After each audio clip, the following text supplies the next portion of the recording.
All knowledge of measuring time had escaped Grignr. When a person is deprived of the sun, moon, and stars, he loses all conception of time as he had previously understood it. It seemed as if years had passed, if time were being measured by terms of misery and mental anguish, yet he estimated that his stay had only been a few days in length. He had slept 3 times, and had been fed 5 times since his awakening in the crypt. However, when the actions of the body are restricted, its needs are also affected.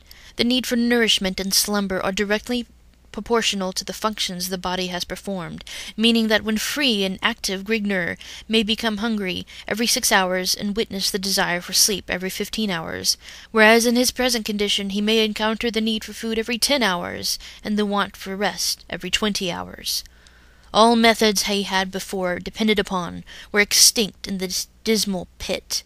Hence, he may have been imprisoned for 10 minutes or 10 years, he did not know, resulting in a disheartened emotion deep within his being. The food, if you can honor the mouldering lumps of fetish mush to that extent, was borne to him by 2 guards who opened a portal at the top of his enclosure and shoved it to him in wooden bowls, retrieving the food and water bowls from his previous meal at the same time, after which they threw back the bolts on the iron latch and returned to their other duties. Since deprived of all other means of nourishment, Grignr was impelled to eat this tainted slop in order to ward off the pains of starvation, though as he stuffed it into his mouth with his filthy fingers and struggled to force it down his throat, he imagined it was that which had been spurned by the hounds stationed at various segments of the palace. There was little in the barren vault that could occupy his body or mind. He had paced out the length and width of the enclosure time and time again, and tested every granite slab which consisted the walls of the prison, in hopes of finding a hidden passage to freedom, all of which was to no avail other than to keep him busy and distract his mind from wandering to thoughts of what he believed was his future. He had memorized the number of strides from one end to the other of the cell, and knew the exact number of slabs which made up the bleak dungeon. Numerous schemes were introduced and alternately discarded in turn as they succored to unravel him to no means of escape which stood the slightest chance of success. Anguish continued to mount as his means of occupation were rapidly exhausted. Suddenly, with no tithe, he was routed from his contemplations as he detected a faint scratching sound at the end of the crypt opposite him. The sound seemed to be caused by something trying to scrape away at the granite blocks the floor of the enclosure consisted of, the sandy scratching of something like an animal's claws. Grignr gradually groped his way to the under end of the vault, carefully feeling his way along with his hands ahead of him. When a few inches from the wall, a loud, penetrating squeal and the scampering of small padded feet reverberated from the walls of the roughly hewn chamber. Grignr threw his hands up to shield his face and flung himself backwards upon his buttocks. A fuzzy form bounded to his hairy chest, burying its talons in his flesh while gnashing towards his throat with grinding white teeth, its sour, fetish breath scorching the squirming barbarian's dilating nostrils. Grignr grappled with the lashing flexor muscles of the repugnant body of a gargantuan, brown-hided rat, striving to hold its razor teeth from its juicy jugular as its beady grey organs of sight glazed into the flaring emeralds of its prey. Taking hold of the rodent around its lean, growling stomach with both hands, Grignr pried it from his crimson-rent breast, removing small patches of flayed flesh from his chest in the motion between the squalid black claws of the starving beast.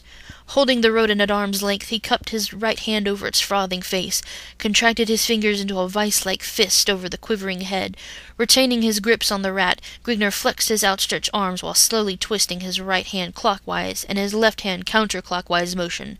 The rodent let out a tortured squall, drawing scarlet as it violently dug its foam-flecked fangs into the barbarian's sweating palm, causing his face to contort to an ugly grimace as he cursed beneath its breath. With a loud crack, the rodent's head parted from its squirming torso, sending out a sprinkling shower of crimson gore, and trailing a slimy string of disjointed vertebrae, snapping trachea, esophagus and jugular, disjointed hyoid bone, morose purpled stretched hide, and blood-seared muscles. Flinging the broken body to the floor, Grignr shook his blood-streaked hands and wiped them against his thigh until dry, then wiped the blood that had showered his face and from his eyes.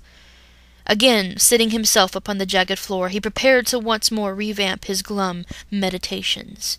He told himself that as long as he still breathed the gust of life through his lungs, hope was not lost. He told himself this, but found it hard to comprehend in his gloomy surroundings.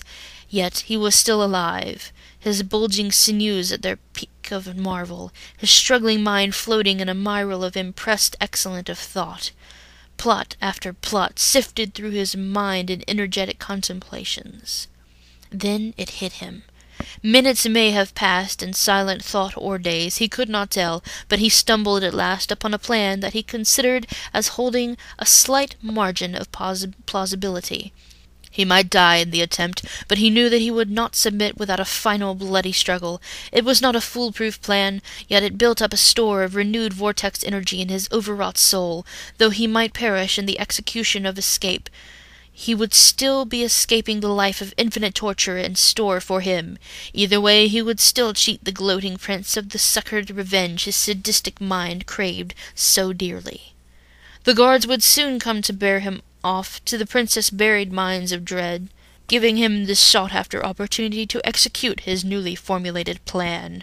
Groping his way along the rough floor, Grignr finally found his tool in a pool of congealed gore, the carcass of the decapitated rodent, the tool that the very filth he had been sentenced to spawned. When the time came for action, he would have to be prepared, so he set himself to rending the sticky hulk in grim silence, searching by the touch of his fingertips for the lever to freedom.